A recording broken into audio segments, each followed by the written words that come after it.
ですか? Tondagosa. This is Kody Nokolo bringing you another mother-like indie developer interview.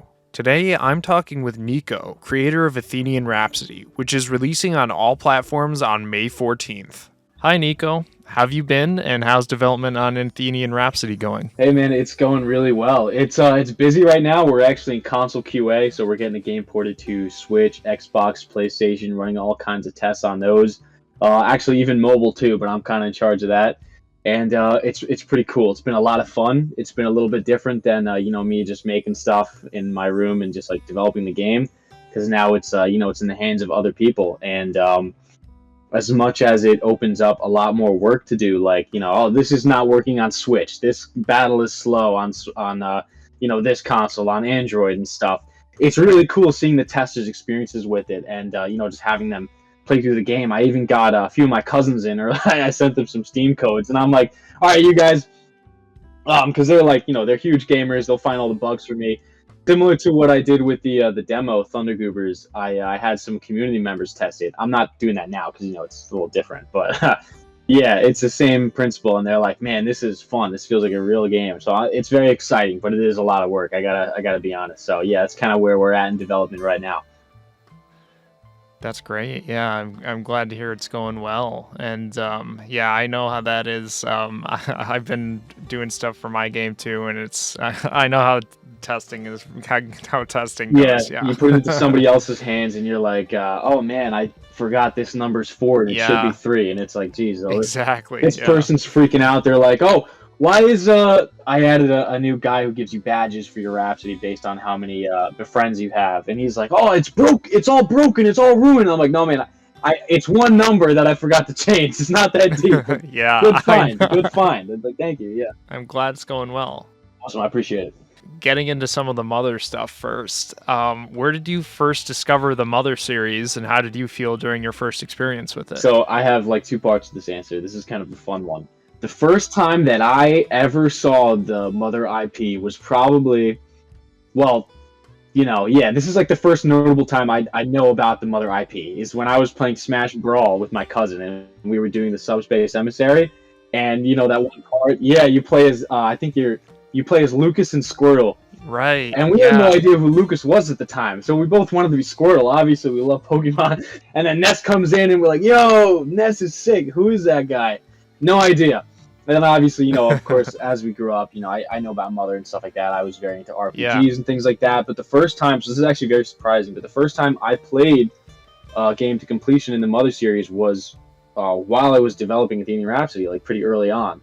And I'll talk about that. Yeah, it's very weird. I know people, when I started, were comparing it to EarthBound specifically the most.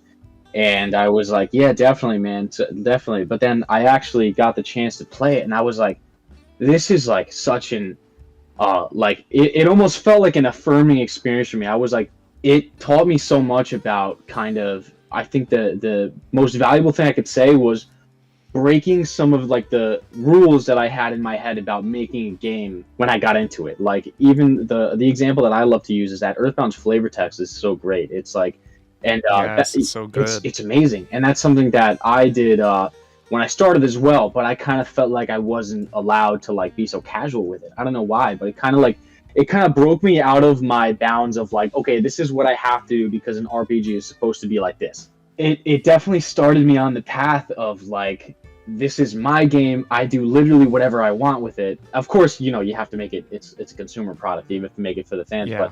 But this was like, I have literally no guide to follow, and I shouldn't act like it. Just make the game how I want to make it, and right. It basically opened up that experience for me. So that was kind of probably the biggest takeaway from my first playthrough with EarthBound. But I was like, man, this game's so fun. It's so tacky. It's just awesome. I really loved it. Yeah, it was a great playthrough. Yeah. I actually got stuck in the beginning before you fight Frank. Oh, yeah, yeah. I got stuck, and I was like, yo, this game is too hard. I can't play this. I put it down for like 2 weeks, and I came back to it. And then when I came back to it, I just, sailed across to the ending. Yeah, I think I probably did that when I first played it, too. Yeah. No, I was like, how are you supposed to beat this game? This is like, this is like algebra. It's horrible. But, Yeah, luckily I got over that hurdle, and it was like it's now one of my favorite games, of course. Do you have a favorite game in the series and a reason why? It's got to be EarthBound because that was my first kind of Yeah. getting into it, and Right. I watched when I started really getting into it, and I've done a lot of research on other RPGs and things like that, and some game mechanics while making my own game. Of course, you have to as a developer. But I watched a few video essays. His name is correct me if I'm wrong. It's Shigesato. Yes. Yeah, I watched a lot of well, not a lot, but a few video essays, documentary type things on the development of the game and kind of this like intuitive style that he had about going about it. And I thought that was really cool because that's kind of the same thing that I did with my own game. I was like, I didn't have a set plan. I didn't sit down and like write the whole story out beforehand and say, okay, now this is supposed to happen. It was kind of just like unfolding as I went along with it. And, for him and that team, it did come with a lot of challenges. And for me, it did too in the beginning, of course. Like, I redid whole sections. The game is from the early start of it, like from when ARP came on board, the composer, it was completely different. And I scrapped it and they would be like, dude, what are you doing? It's fine. I'm like, no, trust me, it's not. But eventually it kind of went into like a rhythm and a pace of just doing what I like and stuff like that. So EarthBound is my favorite, not only just because the actual gameplay is just so fun and I love the experience of it. I love that it feels like a very cohesive world. It almost feels like it's I know it's based on America, but it feels like it takes place in like a few neighboring counties. You know what I mean? Like, and you're just going around and they know of each other's existence. Because another one of my favorite RPGs, Super Mario RPG, definitely huge inspiration. I'll talk about that later, but that world kind of, if you think about it, it feels a little bit more like broken apart. You know what I mean? There's like areas and stuff like that, but they don't feel like so cohesive. But I think that's EarthBound's inspiration to America. Yeah, definitely. I could see that. Yeah, but not only the gameplay, but just the whole development behind it really spoke to me. I was like, wow, I really want to meet this guy and like talk to him about like just our development style and things like that. And that kind of was another, just like when I played it for the first time, experience for me where I was like, wow, what I'm doing is like cool and okay, like this is like, let's do it, let's roll with it. Yeah, so it's very meaningful to me to know that about the development of it. Yeah, I feel the same way too about game development in general. When you hear like other stories of other people just making stuff, I feel like it's kind of motivating in a way, Yeah, definitely, especially when their style is similar to yours, because I feel like a lot of times, actually, when I was starting, a lot of my peers and stuff like that, because I went to school for graphic design and things like that, they were like, look, man, you have to know literally everything that's going to happen before you do anything. And I'm like, no, that's not. If I were to do that, I would change it a week later. Like, you know what I mean? Yeah. It's got to be piece by piece, at least for me. I know it's not for everybody, because other people can write it all in advance. I know bigger studios do that, and that works well for them and stuff. But just like me personally, that's just what I like to do, And maybe if I was leading like 4 or 5 developers, they probably wouldn't appreciate that. But for right now, it works. So. Yeah, right. Yeah. What were some of your favorite characters, songs, locations, or moments from the Mother games? One thing that really spoke to me was I loved all the musical motifs that played in EarthBound, like the 8 melodies and things like that. I thought that was so cool. They're really good. It's really nice, and that's something that my composer ARP took a lot of inspiration from too, because he was actually very familiar with that before I was. So he kind of baked that into Athenian Rhapsody, all those ideas and things like that. So when I heard that in EarthBound, I was like, wow, this is like so smart. And in terms of characters, oh my god, when I first played, I thought Buzz was so funny. I think that's what directly inspired me to make my own Fly Boss, except he's like the opposite of Buzz. Buzz is like this guy who's like, oh, I'll help you out, I'm gonna lead you. And then my Fly is like, you're fat, I'm gonna beat you up, you know what I mean? I love that guy, so that kind of inspired me to do that. Stuff like, it's just like so tacky, kind of relates back to what I said earlier of like, they didn't have any rules. Like, these characters will just say like crazy stuff to you. They're not really like stereotypical tropes of enemies, you know what I mean? Right, yeah, it seems like they break the rules as they introduce new stuff all the time in that game. It's really cool, yeah. So I took a lot of inspiration from that with characters like they're Frank, the arcade boss. I have all the clowns in my game are actually called Frank. I don't think that's a reference. There are a lot of direct references you'll see later on. I'll tell you, there's some direct things that I'm like EarthBound in my game. But things like that. Just like the whole kind of, man, this guy's like, the vibe. Yeah, this guy's like a total like this guy's a total jerk adult, just like beating up kids, and it's like, just whacked out. That spoke to me. You know what I mean? Yeah, right. Yeah, I totally get what you mean. Yeah, and yeah, those kinds of, I feel like when you play those games, it's that kind of vibe speaks to you. You know, like It does. different things you pick up on different things as you play. You pick and up, yeah. Certain things stick with different people. That's exactly it. It kind of sticks in your subconscious, and that like kind of just applies itself when you're, let's say, like. I know that when I do characters, I get really into them in my head. Like, I have to listen to music that's inspired by them. I have to, like, think, like, I get really into it. And that kind of just applies into that little pipeline. So, like, let's say my experiences with, you know, what's another character? Like, fighting, like, you know, the walking mushrooms and things like that. You know, they kind of just, like, sneak their way in there and subconsciously, like, plant themselves when you're doing stuff like that. When you're making a character talk. Yeah. Yeah, they're very exaggerated. They're very exaggerated wackos. And that's kind of something that I like to do as well. And it sticks with you. Yeah. So which aspects of the Mother series were most inspiring for you? Yeah, one thing that I really did like, actually, this is a little bit of a different thing that I did not capture in Athenian Rhapsody. I just couldn't really conceptualize how I would do this. I feel like it contrasted with what I already had. Was I like that there's always callbacks to the player's like home base, to like home and stuff like that. You know, like the phone calls and the EarthBound and stuff like that. I originally wanted to do something similar in Athenian Rhapsody, like very early on, before I had a concise kind of like, this is what the game is. But it just didn't stick with me. But that's always something that I found so comforting in the Mother series that I think is very valuable. I think it makes all of the you know, stories so much more impactful. I think it makes like the endings just so much more. You know, when you're walking all the characters home and stuff like that. I think it is very important. Didn't fit in my game, but that's something that did inspire me a lot. That I didn't, you know, I didn't fit in there. So, getting more into Athenian Rhapsody now, what were your expectations at the beginning of your work on the game, and how do you think those expectations differ now that it's almost done? So, there's another little bit of a two-parter. I feel like there's the part of like you know, actually just myself developing a game, and there's also the part of like the meat and cheese in the sandwich, you know what I mean, like the actual gameplay. So I started the game over COVID. I just started messing around with Game Maker. A friend of mine was using it and stuff like that, and he was like, yo, check this out. I did, and it was just kind of just like for fun thing, you know. And eventually I just kept doing it. Like, I kept doing it and making this thing, and I got really into like whatever nameless project I was doing at the time, which was, you know, Athenian Rhapsody at the time, but it was just like a guy running around, I guess. He had like a bandana, he was like a pirate or something, I don't know, but it kind of just kept going and going, and then eventually I graduated school, and I graduated with, you know, a degree in graphic design and stuff like that, and I was like, I want to take a shot at being a game developer. So later in that year, I did a small Kickstarter just so I can have the equipment. I had a bad laptop back then, I couldn't really build a game anymore. And I needed to pay my composer, right? So I was like, this is a small project that's going to get me into it. Maybe I had no idea how anything worked. I had no idea of the industry. I knew nobody, no connections. I made it. Oh my God, I had no idea what I was doing. I made a Twitter account the same day I launched the Kickstarter. I didn't know anything. Yeah. Luckily, I was still funded and stuff. I got as much as I needed, but and I was like, maybe if we're lucky, one day we'll be on the Switch. And then steamrolling into, you know, meeting Top Hat, and they giving me so much, you know, support as they have, having it now on Xbox, PlayStation, Switch, mobile, going to PAX and stuff. It's really like, I did not expect any of that. I didn't expect like this great community that it's built and stuff. All these kids that it's inspired to make their own games and things.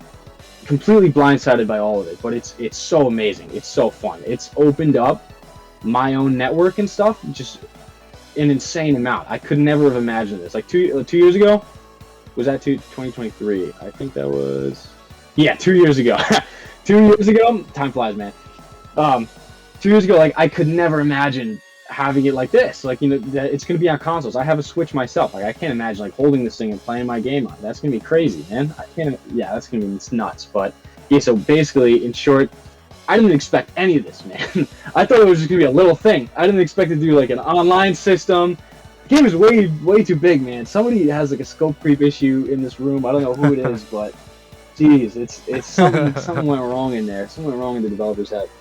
But in terms of gameplay, so this is kind of a cool one. I know that we've talked about the intuitive nature of making a game and just kind of how it snowballs into itself, and it's just basically like the way I did it was bopping around from what I enjoyed. Like, let's say today I wanted to make the gym. I wanted to make the gym that's an aquarium and it has this character, and this character's a lot like Arnold, and that's what I'm really into and I'm excited about, and I'll kind of go full swing on that aspect. And it's just like developing little nodes, little pieces at a time and jumping around, and that's kind of like how I did it, right? Yeah.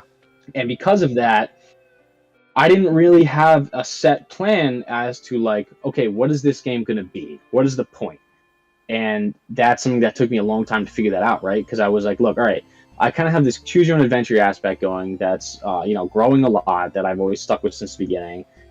So what this game really seems to be about is like the game about the player developing a very, unique path through the game and stuff like that. And I think that's like, it took me a long time to recognize that was the point. The point was for them to have a unique adventure, you know what I mean? And to go through this, have a fun RPG experience, right, but one that's unique to them and not based on kind of shaming them on like, oh, this is a good guy run, this is a bad guy run. I try to make everything connect, neutral. Everything is gray in the end, you know what I mean? Like there is, for people who play the demo or are familiar with it, there's a lullaby run where you have to defeat as many enemies as possible. You get all the EXP. You don't end as a good guy. You don't end as a bad guy. You end in a gray kind of area. And that's the same in the, 0 EXP run that everybody likes to do. Everybody likes to do the pacifist run. That's what everybody does first. So, yeah, I kind of didn't really have expectations other than I wanted to make the best game that I was capable of doing, right? That was always my thing. My thing was like, if I have anything left on the table at the end, that means that I've failed the game, basically. And, I could say with confidence, I feel pretty good about it now. I'm very proud of how it came out. I feel like it's come full circle as to like, this is what I wanted to make. And though there's a lot to do, like QA and stuff like that. And I'm really bad. I hope my publishers watch this. They're gonna message me and get mad at me. Like I'll just like throw little things in there. Like I just threw in an NPC that called the photographer. Like Gopher, but photographer, and he gives you a portable camera that you can take around to take photos for your Rhapsody and stuff like that. And like that didn't need to happen, man. I did it in one day, and it's like now that's gonna be debugged. It's it's a process, but yeah, basically this is all just been happening like month by month and getting better and better. So it's crazy how things can snowball when you work hard at it. And I always like to remind myself something I'm very bad at is working smarter, not harder. I'm not good at that. So for everybody listening, do that. But just be clever about it. Work hard, and it'll come together. If it's meant to. So yeah, it's really cool how those expectations can change as you go through into the end of things. Were there any particular inspirations for the game and its mechanics, like that Rhapsody story system and the battles in the game? So here's a little bit of a fun story. When I started the game, I told you there was a pirate or whatever. I don't know. I kind of wanted to make a game. I mentioned that I love the GBA. I wanted to make a game like Minish Cap, like Zelda Minish Cap. I'm sure everybody knows that game. It's a great game. Yeah. But I thought it was too hard. I was getting frustrated. I couldn't find a direction for it, and I put it down. And I put down game development, and I just went back to drawing. I have a background in traditional art and stuff like that, and that was kind of my main focus, as well as graphic design. Yeah. But and then I just had this itch, and I was like, you know what? I'm gonna make an RPG. I'm gonna go back and I'm gonna make an RPG. I grew up on Gen 3 Pokemon, so Pokemon Emerald, Pokemon Fire Red. Like my grandma would go out and she would buy them for us, and she would just, oh my god, we had every one. I had every version. It was great. I love that. I love that game so much. That was like, that like did it for me. Yeah. But the thing was, I was so bad at it. Like I could never get past the Sky Tower and Emerald.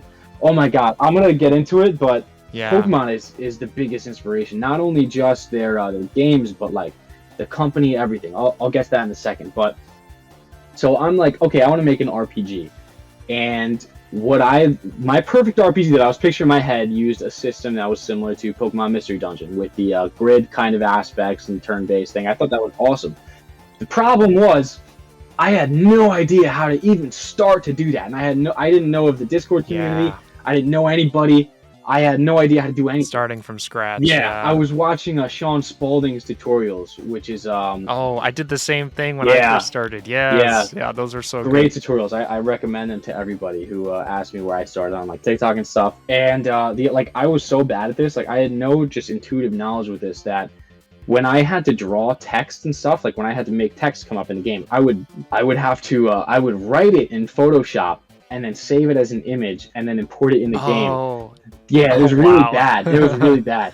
And I still have those assets are still in the game. I know some of these kids, they like crack open the demo and like look at everything. So if you're one of those sussballs, do that. Yeah, you'll find some of that. You'll find you're being attacked by Richard or whatever. You'll find some of those. So yeah, that's evidence. Caught me down bad. But basically, so I was like, okay, what do I know how to do? I know how to make things move around. And I was like, okay, what's an RPG that uses that? And I was like, oh, Undertale's battle system is kind of like that too, with the bullet hell. But I was like, I want to kind of make this like how I envision Pokemon battles in when I was a kid. So like I had the squirrel enemy. I'm like, all right, I want acorns to fall. You know, I want it to look a little bit more like he's using his like powers on you or whatever. You know? Right. And that's kind of where I started with the dodging, and I honestly thought it was more fun. I was like, all right, let me try to see if I could put like kind of like a different spin on this, which eventually came into just doing the mini games and things like that. Like there's a few rhythm games in there. There's a mechanic where you flex the muscle. There's the burger flipping mechanic and stuff. So it kind of started just from like this is what I know how to do, and it turned into like okay, I want to take this idea and kind of grow it into something a little bit new. I think it worked good. I when I first started out and like I showed my first tech demo on TikTok, oh my god, I got slammed, man. They were like, "This looks like Undertale. You should delete your account. This looks like oh my god." And I was like, "Dude, I don't know what I'm doing, man. There's just things moving on the screen, man." Yeah. But, I feel like I actually know that same kind of experience. Like back when I showed off my game, I remember like I did it on Instagram, but same exact thing. Yeah, Instagram's everybody's brutal. saying that. Instagram's brutal. Yeah, that's what happens. But eventually gets to a point where they don't understand that this is a process where things mature, they evolve. You know what I mean? So if you're showing something off in an early state, chances are this is not how it's going to turn out in the end. This is not the finished product. This is what I know how to do at this time. It's piece by piece. You're not going to have. This is what I tell kids all the time. You're not going to have a finished product in one shot, even with designing a character. Yeah. Sometimes that takes months to have a really nice character. It takes a long time. As far as some other inspirations, the Pokemon series, Undertale's battle system, EarthBound, of course, we spoke about before. Yeah. But Super Mario RPG by Square, I thought that was so fun. I thought that was an awesome game. And that, in combination with EarthBound, kind of inspired my party system as well. The party system wasn't always in the game. It was all just getting thrown in there. I want to do a party system. Let's change this up. And at first, the party system wasn't really super intuitive. It was just the three characters: four characters: Richard, James, Horatio Gothile. It's actually named after the original founder of my fraternity, Dr. Richard James Horatio Gothile. Yeah. Wow. Yeah, that's a little Easter egg. But they would just join your party and it would change your own burst skills. You couldn't switch them in battle, and that eventually turned into this whole 16 followers, scope creep kind of mess.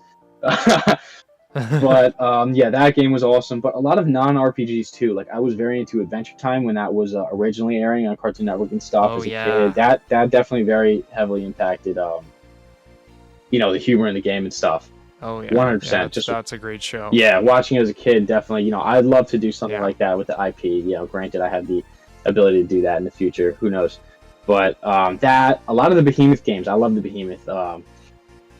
Castle Crashers. Oh yeah, Battle those Block are Theater. classics. When I was at PAX, the founder was there, and I went I went over to the booth, and it was this girl, and I was like, hey, what's going on? I was doing some networking. She was like, oh yeah, you're a really big fan. Yeah, the founder's right there. And I was like, oh my god, I'm gonna come back later. I'm so nervous. And I like, and that's so not me, but I get like that sometimes. Like somebody, right. Like, I'm like, like I saw when there's someone you really look up to, you can't really help it. I mean, oh my god, I saw Donkey there, not to. And I walked out. Yeah. Oh my god, it was so weird. I was like so nervous, and I was like, hi man, I watch your videos, here's my game. And I showed him like the postcard, and I was like, I'm over there, okay, thank you. Later on, him and Leah came over, and we had a great conversation. They're amazing people, really cool meeting them, unreal experience. But that's great. Yeah, it was something like that, It was like, little side story. But Yeah, Right. those were a huge inspiration for me. I still love those games. Castle Crashers is unmatched. You mentioned specifically the Rhapsody system, and this is a big one. I'm super glad that you asked that. That made me very happy to see. So I mentioned before that I was a Pokemon guy. I really love Pokemon, not only the IP, the games, just it's I love the Right. character. Everybody's got their favorite Pokemon and stuff, but also I did a lot of studying, reading articles, watching videos on the development and why Gen 1 was so Yes. popular, and thinking about what made this game successful. And to me, I think it was that social aspect between kids of like trading the Pokemon. You know what I mean? Like, Yeah, definitely. you have these Pokemon, like your starter Pokemon. You love that thing, man. That's your baby. You're not going to trade that one. But man, Right. you catch this like Graveler. He's pretty cool. You want to send it to your friend. It'll evolve for your friend. Your friend's going to send you what? Farfetch. It's cool. You have this memory of this Farfetch. You're not going to use it. Farfetch is really bad, but this is from But Mike, bro. it's This is from your Mike's friend. Farfetch. Yeah, you That's gotta so use cool. it. Yeah, it's cool. And I was like, it's one thing to make a game that's pretty good. Pokemon Gen 1, it was a solid game. There were a lot of kind of creature collections back then and stuff like that. It was a pretty good game. It's solid. Yeah, it's great. It's awesome. There's a lot of great characters in it and stuff. But they had that thing that brought a good game, a good game experience, and gave it a sense of permanence. Like, now it brought people together in a kind of social way. Yeah. It brought kids together. It got them doing things socially. You get to keep so many things. You get to keep little tokens of your great experience. You have this, something I like to say is that my Heart Gold Soul Silver experience was brutal because I started with Chikorita, man. It was so hard. But that led me to get so like close to the team that I used. Like I had this Poliwag. I named it Mr. Beef, and it like clutched a battle for me. It clutched. I think her name Olivia, is it? The Steel type trainer, the Steelix.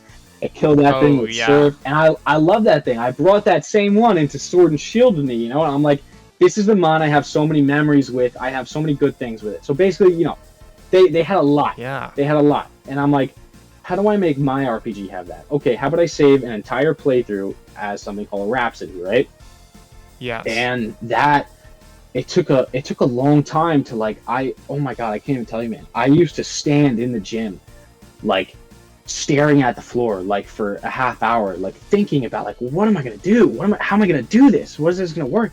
And then eventually, like after months, I thought of this thing like postcards, and I just spiraled on it. I was like making what's the word? I was making PowerPoints. I was making diagrams. Yeah. I was going crazy, and I was showing it to my publishers, and they're like, hold on, this sounds pretty cool, man.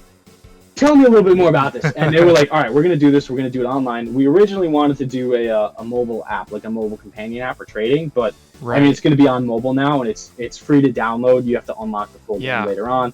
So that kind of takes up that niche of bringing it on the go with you. Yeah. Even more than the Switch. But I was like, all right, with this amount of variability in the game, and I will say, not to pat myself on the back or anything like that, but I put a lot of things in there that can be very different, and none of them are really RNG based. The only thing that's RNG based are the questions that you get in the beginning of the game, which determine your personality values, which just do a few things. But there's like, you could probably do like 6 or 7 playthroughs in this thing. Like there's I added a Braille quest, like in Pokemon. There's this one thing where some things are just so unfair. They're so stupid. I won't even do them. I don't even do them to test. Here's on record. I'll say this. I did not beat the Bergizzlord, the secret boss, in my demo. A lot of kids play this before I released it, because they kept beating the secret boss I put out. So I said, all right, here's the worst thing I've ever made. And they're like, oh, this was great. Like, Bird, he messaged me. He's like, that's too easy. Make a harder one. I'm like, I can make a harder one, but it's not going to be fair, and you're not going to be happy with it. But, okay, I'm spiraling. There's a lot of stuff in this game. So you can collect a fair bit of Rhapsodies, be it if they take, 6, 10, 12 hours, whatever. But now you have something that's permanent, that means something. Like this thing that you have, this tangible token that can narrate the whole save file to you, is a representative of that great time you had with that RPG. Like Super Mario RPG, I had a great playthrough. I stayed on the ending screen with that beautiful little song with the star for like 10 minutes. I was like, that's it. That's great. But I want to give people that with Athenian Rhapsody, but then they still have it. It doesn't go anywhere. Right. Yeah. they can take that. They can collect their Yes, stories. yes, and it Yeah. stays with them. And I Like spiral. Pokemon in a way. Yes, Yeah. and I'm like, oh, we're gonna have events, and I'm gonna make Mews and give them out to people. No, but like, Yeah. I set it up in a way that I can actually, well, first off, I added so many customization things to these Rhapsodies in the past like few weeks. I added like, it's disgusting. I should not have done that, but I did. There's patterns, there's colors, there's badges. Like, there's one badge that's Bird shaking his butt if you push him off the ledge of this thing. It's a lot of fun stuff. But basically, I also set up a thing where I can make special Rhapsodies that aren't accessible for players to create. And Right. I don't think that could be faked either, because my publishers, they actually did the whole online system for me. Like, this is crazy. They're so smart. And Wow. when you finish the game, it goes through a verification process. So you have to connect to online, and it verifies it, and that allows you to trade that online. So basically, you can't like create fake ones, which I think, 'cause Right. something that I was very important to me was like, they need to have value. You know what I mean? Like, kind of same thing inspired by Pokemon. Right. I was like, look, these mythic Pokemon, like this, like Yeah, you ever go on the GTS in Pokemon and then you see all those like fake obviously fake Pokemon? yeah. Now it's ruined. But like back in the day, Right. like, dude, you have Mew? How did you get Mew? You're like, oh, I wouldn't. Yeah, My mom brought me right. at GameStop. Like stuff like that. But I made something like that for myself for Athenian Rhapsody. I made Right. this thing where I can customize them beyond what the players can do. I can add special patterns and things like that, because I think it would be so fun to be like, hey man, you've been a fan forever. Here's a literal one-of-a-kind special Rhapsody for you. You know what I mean? And they're like, this is great. Right. I'm going to delete it.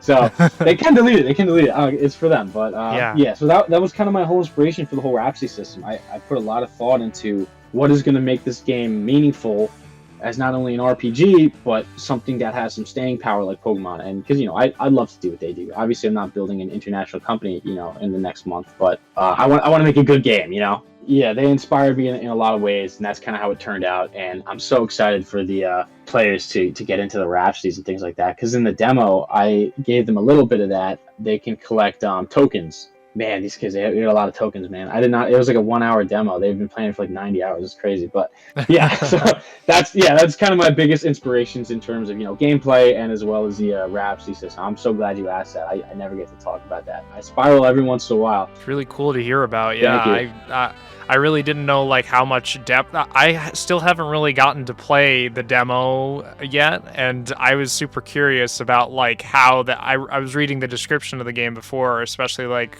when we were doing the Mother Direct and stuff, and I was like, how does that work? I'm so curious about it. So I'm glad you're able to explain it, and it makes me really excited to play it too, because I'm definitely gonna play it when it comes out. 100%. But, I'm gonna hook you up, man. yeah. Come on, I'm gonna hook you up. No, Mother Direct was so fun. Thanks. That was so awesome. That was I'm just trying to make it like a little bit of an extra thing. Like I love the RPG, Right. and this is something that it's kind of like me taking a shot of like, I love to see kids at recess with their iPads or trading Rhapsodies or whatever. I don't know, maybe we'll see. Stuff. Or maybe Yeah. it'll be adults. Who knows? So yeah. Going on to just kind of the creative process now, Mhm. were there a lot of times where it was difficult for you to get motivated to make things for the game? Is there anything that you do that gets yourself motivated to work on it? Yeah, this is a great question. And actually, every once in a while, somebody will ask me, so like, how do you get motivated, man? And I'm like, dude, it's not always that I'm motivated. It's that I'm legally obligated to finish this game now. No. Yes. No, it's like, look, man, there's been a lot of times where I'm like, man, I'm not interested in this. I want to make a sequel now, like I want to make something else, man. Oh, I'm sick of this guy. I'm sick of Thunder Rover. I'm sick of whatever. But I mean, it comes and goes. Motivation won't always be there, but it kind of always, even sometimes, honestly, sometimes like the whole, I'm gonna make the best game. I'm so passionate. I love this. That's not forever. That phase, that comes and goes. It comes in waves. You can't rely on that excitement.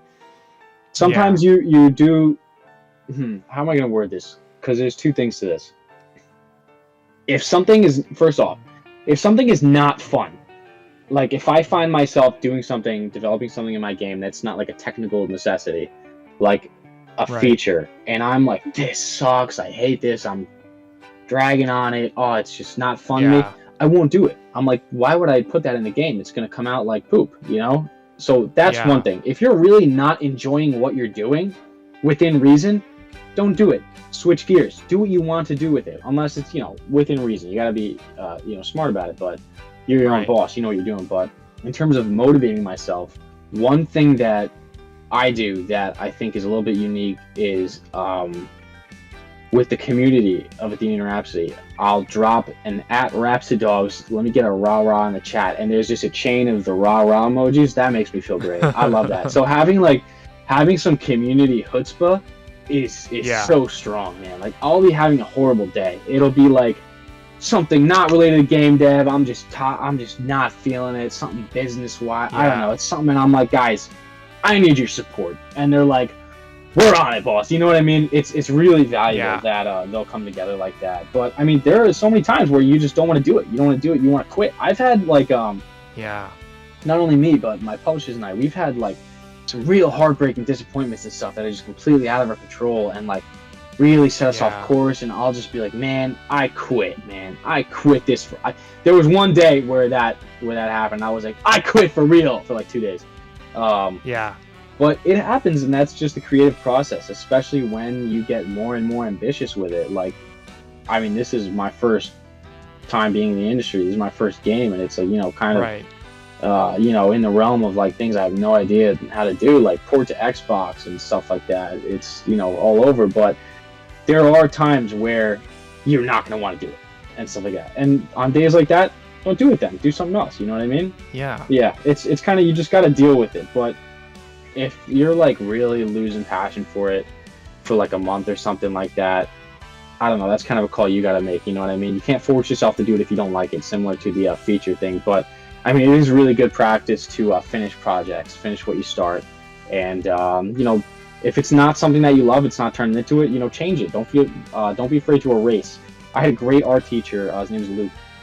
He would always say to us, he would tell me that I love to shade and I have to work on my form. But no, he would say like, you know, people are so afraid to erase, it's incorrect. You gotta erase it and start over. Yeah, don't be afraid to backtrack a little bit. Make it what you like to make. Because if you don't like making it, it's gonna be a lot harder. That's rule number 1. Rule number 2, you gotta accept that there's gonna be bad days and you gotta give yourself a little bit of space. And there's 2 rules. That's the rules. Yeah, I hope that sums it up well. I don't think it was very cohesive, but hopefully there's some good insight in there, you know? Yeah, that is insightful. And yeah, I mean, sometimes, you do just got to work through it. Yeah, that's right. And I've heard that from other people I've talked to, a lot of other indies. Yeah. Going back to some of the Mother stuff, did you deliberately decide to include any particular Mother stuff in Athenian Rhapsody? Oh my god, yes. So when they did the photos in EarthBound, the first time I saw that, I was like, this is awesome! This is the best thing I've ever seen in my life! And then lo and behold, I add a photo to the Rhapsody, which I think was so important. Yeah, so I decided to add the cameras in there. And it's kind of, it's a little bit different than the execution in EarthBound and stuff like that, but that was like a pretty direct inspiration. I think, oh my god, very early in development, what is it? The Buy Something Will Ya? I think that's what it's called. That song. Art made that song. Yeah, Art made a remix of Richard and James's theme of that, and I was like, "This has got to be legal to use, man. It's parody. It's parody." We're trying to use it so bad. I think it might still be in the code. I don't know. I got to talk about that if I have to remove that from the files and stuff. I don't know. I don't know all these rules, but yeah, that Buzz definitely I mentioned before. There are a lot of little references. There are not a lot of references to other games in Athenian Rhapsody, really. There are a few, but of those few are EarthBound, and EarthBound is definitely the strongest one. I think running around, you will see that kind of stuff. There are a few crossovers with other games too. Actually, now that I mention it, with a friend of mine, Mulligato, their series Frogun, they put they put 2 hats from Athenian Rhapsody in their game, and I actually put the frog gun in as a weapon. And there's a few other. That's cool. Yeah, no, it's fun. It's this frog, and he like freaks out on you. You have to bring the pet in the frog mode over to him. It's easy to figure out, but stuff like that. There's a lot of little EarthBound references that are just like tiny that you'll find that are you know, people who love Mother will be like, wow, this is great. This is like, oh, this is Mother right here, you know. Last question. What did you enjoy the most about making the game so far? So there's another 2-parter. The first is like, you could lock me in a closet and just, I could just have my computer and just make games. I love doing that. It's so fun. I love making the game. That's the best part. Like when I'm off doing technical stuff or business stuff and I could just like add stuff. I love to add stuff. I love to make characters. Oh, it's so fun. Arp gets so excited. Arp is like, I made 3 songs for that already. Like, it's crazy. It's the most fun thing on earth. And that's why, I have the itch to like do more, you know what I mean? But this is not even started yet. It was pre-release RPG, you know what I mean? It's not even the beginning yet, but like, I already have the itch just to do more now that it's all bug fixing and stuff. But I love development. That's awesome, yeah. But the second part is having the community and the fan art and stuff like that, and just like people like actually loving it and like saying such amazing things. It's unreal. I feel so blessed that not only did I put so much time and work into one thing, but it's also something that people enjoy.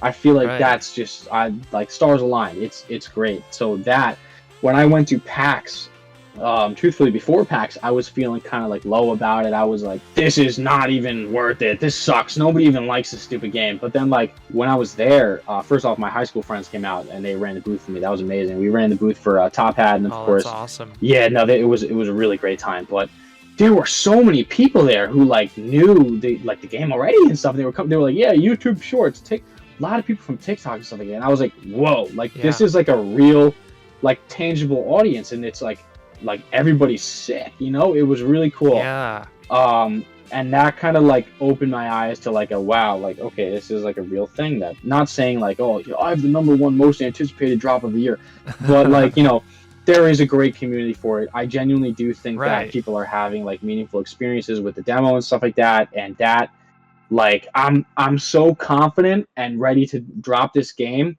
and like because I have a feeling in my heart that I know it's going to fulfill what like the itch that those Mother fans and those RPG fans are looking for. I really do. So hopefully the stars align in that aspect. But just the community, people, the fan art, I love it so much. People don't know this, but I like posted on my personal Instagram for like all my aunts and like my mom and stuff to look at. Yeah, I post everything. I'm like, look at this great picture this kid drew. This is amazing. They're so talented. You know what I mean?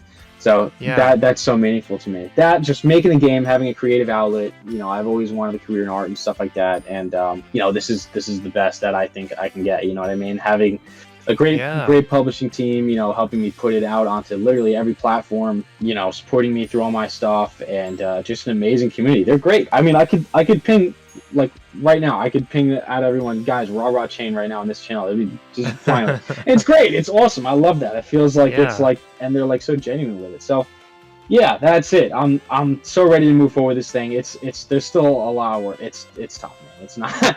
It's like everybody knows. Like it's finding bugs and stuff like that. And it's like, oh man, this guy is having crashes. I don't even know this is like a console thing. I can't even fix that.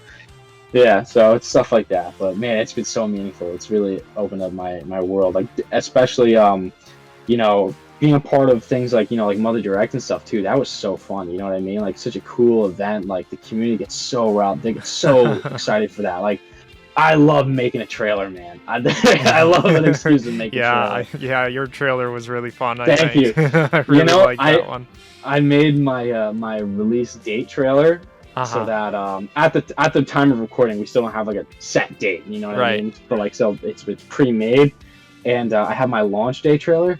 Man, I am so excited for you to see. Dude. I love those trailers; they're great. Thanks so much for talking with me about this. It was a lot of fun. Of course, man.